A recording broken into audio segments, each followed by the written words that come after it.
Attention, cette émission est laissée à la discrétion de l'auditeur. Les propos et les opinions peuvent choquer. Oreilles sensibles s'abstenir. Richard Martineau. Un animateur pas comme les autres. Richard Martineau. Bon vendredi tout le monde, merci d'être fidèle à Cube. Il y a un texte dans Le Soleil sous la plume de Justine Mercier. Si vous lisez ça, vous devez absolument porter une couche pour adultes parce que vous allez vous pisser dessus. Et là, c'est pas une image, c'est réel, c'est incroyable. OK? Est-ce que vous connaissez, si vous habitez la région de Montréal, vous connaissez l'autoroute 30 qui contourne la ville de Montréal, mais sur la rive sud, qui est perpendiculaire à la 10, d'où le 10-30 exactement. Et là, sur le bord de l'autoroute 30, il y a des petits bâtons. Des petits bâtons qui sont plantés avec des réflecteurs. Comme ça, la nuit, lorsque vous roulez la nuit, la lumière de vos phares capte les réflecteurs, puis ça vous montre les limites de la route, OK, pour vous aider à conduire le soir. Alors, ce petit bâton-là coûte 50$. Un petit bâton en plastique avec un petit réflecteur, 50$. Il y a une dame qui a fait une sortie de route et qui a frappé un des petits bâtons qui a revolé. Alors, elle a reçu une amende de 8 702,66 $. 8 702 $. Alors voilà, 440 $ pour le déplacement d'un patrouilleur lors de la sortie de route. 2 995 $ pour la présence de travailleurs et de véhicules lors du remplacement du poteau. 2 200 $ pour la fermeture de l'accotement ou d'une travée de la route après l'incident. Et 2 800 $ lors du remplacement du poteau. C'est un poteau qui vaut 50$. Tu prends le poteau, crisses le poteau dans la terre, et voilà, la job est faite.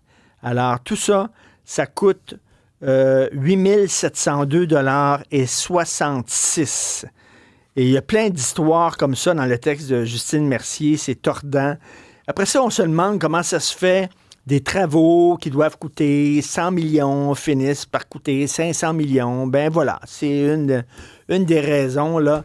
J'imagine que ça prend 3 travailleurs de la route, évidemment, 2 qui surveillent les autos. Il y en a un qui creuse le trou, l'autre, il met le poteau dans le trou, le 3e met la terre dans le trou, etc. Et là, il faut qu'il ferme, bien sûr, une portion d'autoroute, même si c'est sur le gazon. Ça n'a rien à voir là. Bref, 8 700 $. On a reçu une lettre très intéressante concernant les situations de détention à la prison Leclerc de Laval. C'est une prison pour femmes à Laval. Écoutez ça. Écoutez ça, c'est vraiment intéressant. Je vais vous lire des extraits de cette lettre-là.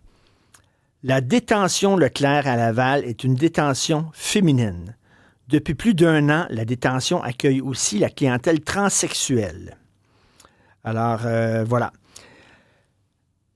Les critères qui devraient être respectés, tels que d'avoir entamé des démarches pour un changement de sexe, ne sont plus tenus en compte.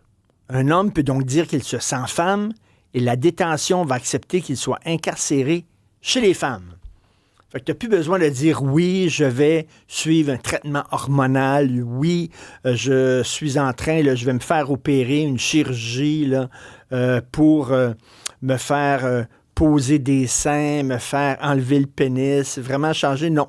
Tu te lèves un matin, tu es un prisonnier, tu dis « hey, les prisons et les pénitenciers pour femmes, c'est pas mal moins sévère que les prisons et les pénitenciers pour hommes, donc je vais dire que je suis une femme, puis je vais aller là. » Ils sont obligés de t'accepter. Voilà, il faut que se fie sur ton ressenti. Mais là, je continue la lettre. Depuis quelques semaines, les détenus transsexuels avec attributs masculins, c'est-à-dire des hommes avec un pénis mais qui se disent femmes, peuvent exiger, s'ils le souhaitent, de se faire fouiller à nu, lorsqu'une fouille à nu est nécessaire, par des agentes féminines. Parce que ces gars-là disent « mais moi, je suis une femme. Je veux pas que ce soit une femme je veux pas que ce soit un gars qui me fouille. Je suis une femme. » Mais physiquement, le gars est un homme, là. Complètement, là. Il dit « non, je suis une femme dans ma tête, donc je veux que ce soit quelqu'un de mon sexe, de mon genre, qui me fouille. Fait que c'est une femme. » Écoutez bien ça. Certains d'entre eux s'identifient à une femme seulement le temps de leur incarcération pour ainsi avoir des conditions d'incarcération plus avantageuses. Qu'est-ce que tu en penses? C'est sûr et certain. Actuellement, des menaces de sanctions disciplinaires et congédiements planent au Leclerc de Laval pour convaincre les employés femmes de fouiller ces personnes avec leurs attributs masculins. C'est-à-dire qu'il y a des gardiennes de prison qui disent non, moi je m'excuse, mais je commence pas à fouiller un individu qui se dit femme, mais qui est un homme. C'est pas vrai comme on a commencé là, à voir s'il y a quelque chose sous le scrotum, s'il y a quelque chose dans les fesses, puis ça, c'est un gars. Mais le gars dit oui, non, c'est pas un gars, c'est une femme. Alors là, il y a des femmes qui sont gardiennes de prison qui ont déjà été agressées sexuellement, peut-être par des prisonniers, peut-être par des gens à l'extérieur de la prison, et qui en gardent un traumatisme, puis eux autres commençaient à se ramasser là, avec un étranger tout nu, ça ne les intéresse pas. Alors, la lettre continue. J'ai vu des agentes avec les larmes aux yeux car elles ont la crainte de se faire renvoyer pour une tâche qu'elles ne se sentent pas à l'aise d'effectuer suite à des traumatismes ou pour d'autres raisons personnelles. Jusqu'à ce jour, les agentes tiennent bon et elles ont refusé de fouiller lorsque l'ordre a été donné. Suite à ces refus, ce sont nos supérieures féminines qui ont commencé à fouiller. Même pour elles, des refus commencent pour diverses raisons. Bref, écoutez, c'est complètement débile, ces situations-là, là, où on se fie seulement sur le ressenti.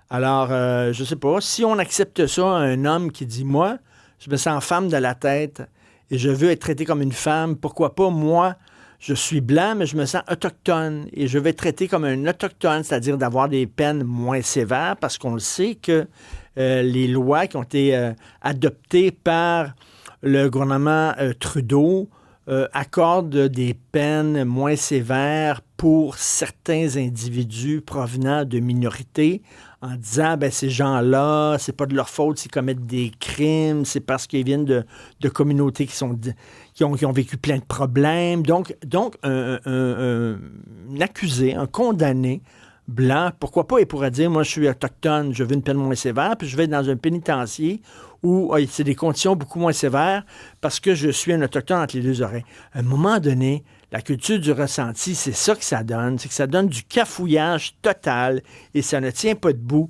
2 secondes. Mais malheureusement, il y a des gens qui croient ça. Écoutez, j'en ai parlé l'autre jour avec Joseph Facal, puis je veux revenir là-dessus. La nouvelle université, qui est anciennement l'université Ryerson à Toronto, ils ont changé de nom. C'est le Toronto Metropolitan University, donc l'université métropolitaine de Toronto. Ils vont avoir un département de médecine. Ils vont accepter 94 nouveaux étudiants. 24 de ces étudiants-là vont être choisis sur la base de leurs notes. Tu as des bonnes notes, on va te prendre pour devenir médecin. Et 70 vont être choisis parce qu'ils appartiennent à des minorités jugées opprimées. C'est-à-dire, ils vont être choisis parce qu'ils sont racisés, parce qu'ils sont handicapés, parce qu'ils proviennent d'un milieu social pauvre, etc., ou parce qu'ils sont LGBTQ. Et là, ils vont être acceptés dans le département de médecine, puis ils vont passer devant les autres. Parce qu'il y en a peut-être plus que 24 qui ont des excellentes notes, là. Mais là, on va dire, non, on en a pris rien que 24 sur la base des notes, puis le 25e, ben, je suis désolé, toi, tu as des meilleures notes que l'autre, mais l'autre, c'est un gay, ou c'est un non-binaire, ou c'est un noir. Je me fais opérer, mon mercredi. Moi, je veux que la personne qui m'opère, je me fous si elle suce des nounes ou des pénis. Je vous le dis tout de suite, là, m'en fous ce qu'elle fout dans son lit. Je m'en fous. Je m'en fous de la couleur de sa peau. Je me fous, es-tu handicapé, pas handicapé? Ça peut être un noir, ça peut être un blanc, ça peut être un non-binaire, ça peut être un gay, ça peut être un hétéro qui me soigne. Je m'en fous, je veux que ça soit le meilleur. La personne qui avait les meilleures notes, qui est acceptée sur la base de ses notes. Ben non. À la Toronto Metropolitan University, 75% des étudiants qui vont être acceptés dans le département de médecine vont accepter parce qu'ils ont la bonne orientation sexuelle, ils ont la bonne couleur de peau, c'est des autochtones ou des handicapés. C'est débile. On parle ici de la santé des gens, on parle ici de la science pure, là, pas la science molle avec des maths, là, pas sociologue ou philosophe, on parle de médecin.